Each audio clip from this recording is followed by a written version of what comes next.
Ammon Bundy here. I am the third son of Clive and Bundy, and I just wanted to report to everybody of kind of the situation.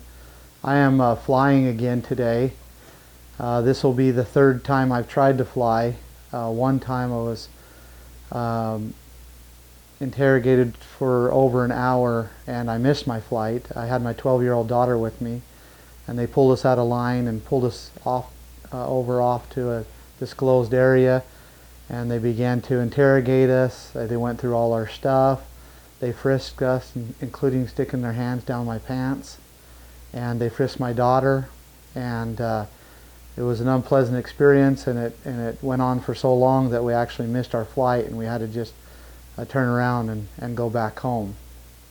I'm just reporting again because I wanted people to understand that the second time I flew, they did the same thing, but I was alone. They pulled me off to a disclosed area. They went through my stuff and the same thing and frisked me with their hands and all of that. And then on the way back, I was in Las Vegas, McCarran International Airport, and went through security, went through the whole thing again. And obviously they have me tagged as a, I guess a domestic terrorist, which is in my mind and in my heart feels wrong, feels that to be called a domestic terrorist when you love your country so much and you would not hurt anybody is difficult to be called. But went through security there, and then went through the whole thing. Got to the gate B12, Southwest B12, and it was shortly after I got there that 6 TSA agents came, and they basically put a perimeter around gate B12 only. They began to patrol the gate, and they patrolled it the whole time I was there. When they started boarding, they set a check station up over there by the ticket counter, and I waited until almost the last to get on to see what they would do. And as I started to get on, they pulled me out of the line again and went through all my stuff and interrogated me again, and then they left.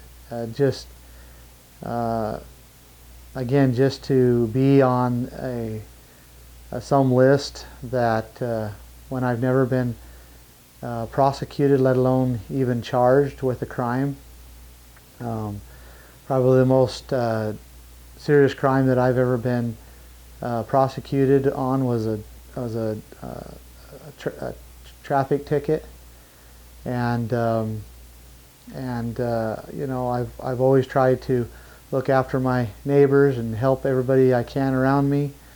I was taught and raised that we're good to people and that we do not harm them, and that we do stand for our rights, and that we also stand for other people's rights in self-defense of those things.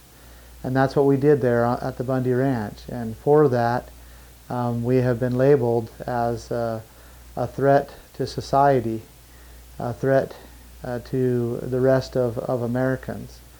And I just want to point out that history proves that the true threat to the citizens are their own governments.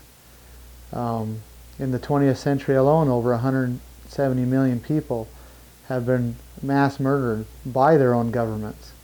And if the people do not keep an eye on their government, do not keep them checked and balanced, that it ultimately always happens, and it always ends in mass murders of their own people.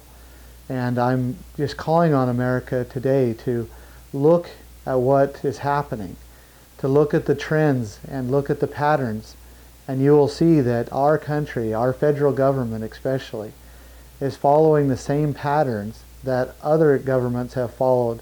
And in short periods of time, if you compare the times in a short period of time, the government disarms the people, and then starts to imprison them, and then shortly after that they begin to mass murder.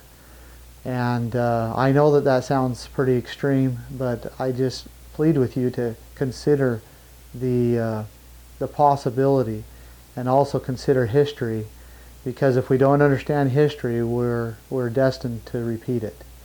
And I just want to report that I'm flying again, and I'll let you know what happens this time, and I imagine I'll go through the same stuff, and hopefully it's not worse. Thank you.